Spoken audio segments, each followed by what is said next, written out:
In society, there are many sacred cows. And sacred cows are often viewed as being above scrutiny, above criticism. Any dissent from this line of thinking will result in harsh ostracism and offense. Oftentimes, these sacred cows expect people's respect, devotion, and sometimes even worship. The term sacred cow has often been associated with religious aspects, but one sacred cow that we want to talk about today is Mitt Romney.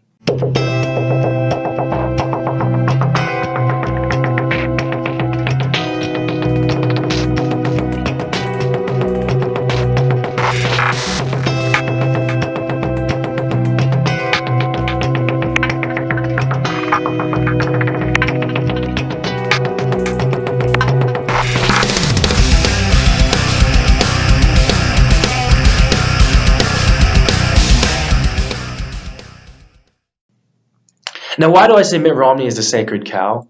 Because in Utah, a predominantly Mormon culture and society, Mitt Romney is also one, it is often associated that if one is a Mormon, one must also be a good politician. Now, of course, this is not necessary, but in the public eye, in Utah's eye, Mitt Romney is often associated with this stigma. Now, if there's one thing that Mitt Romney is really good at, that is being consistently inconsistent. On March 3rd, 2016, Mitt Romney tweeted the following. If Trump had said 4 years ago the things he says today about the KKK, Muslims, Mexicans, disabled, I would not have accepted his endorsement. Now, many people during Trump's campaign, rightfully so, were angry at his rhetoric and his inflammatory comments. Now, whether or not we're a fan of President Trump, Mitt Romney did gain a lot of support from saying this and taking a stance against the, seemingly rude things that Trump said. But of course, a lot of people just saw Mitt Romney as virtue signaling and saying, oh, look at me, I'm against these things because most of the media is against it. Now, I think Mitt Romney is totally justified in taking this kind of stance, and it's a good thing in denying things that he sees as inflammatory and offensive language.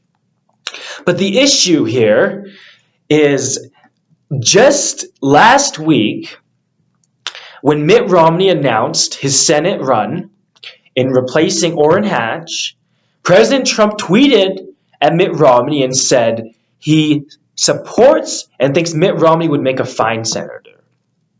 Now, of course, how does Mitt Romney respond? This is what he says. This is on February 19th, 2018. Thank you, Mr. President, for the support.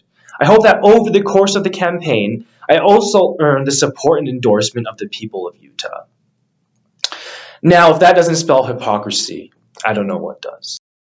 Now, not only are Mitt Romney's tweets outright phony and hypocritical, one does not have to look far to see that his track record is also full of inconsistencies.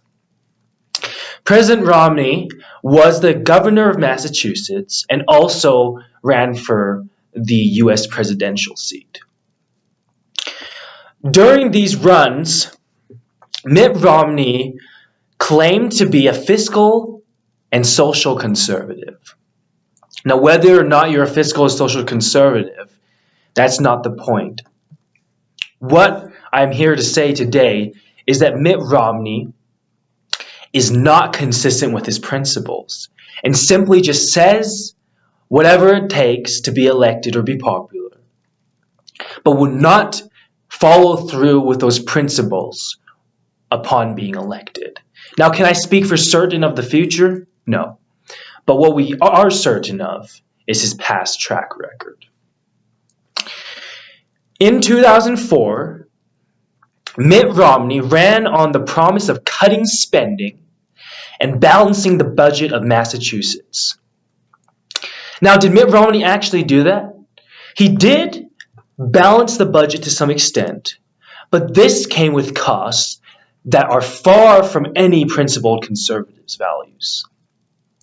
Taxes By the end of his tenure in office, business taxes had gone up by 20%, or $370 million a year.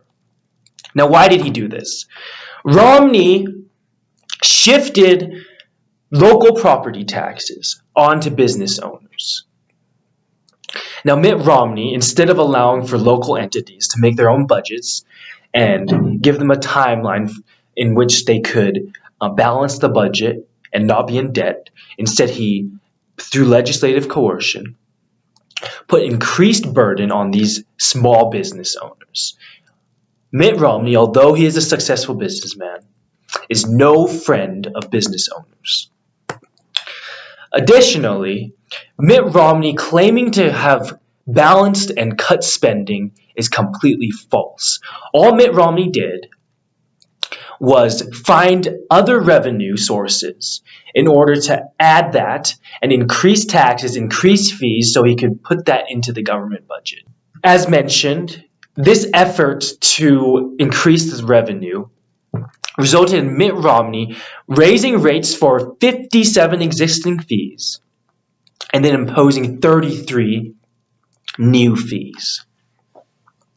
Now, whether we agree with occupational licensure, these fees were for some ridiculous things, such as buying used and new cars, horseback riding instructor. He increased the fees for this, essentially putting increased burdens on small business owners.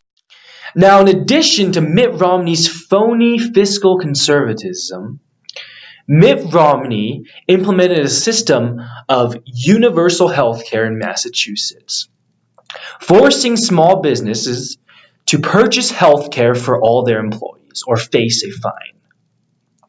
Now, if this sounds conservative, we have moved far from the conventional definition of it.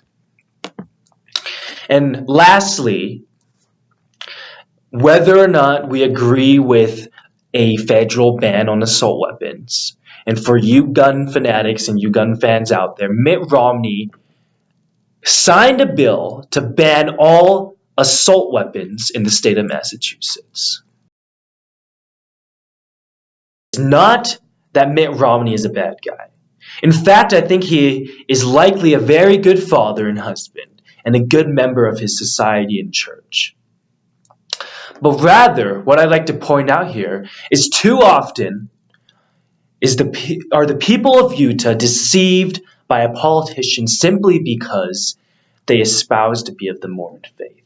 And they equate this with being a good politician. Now, if you're a conservative and you want a principled, fiscal conservative to have the Senate seat and to go to D.C. and turn things around and change things, Mitt Romney is likely not the candidate for you.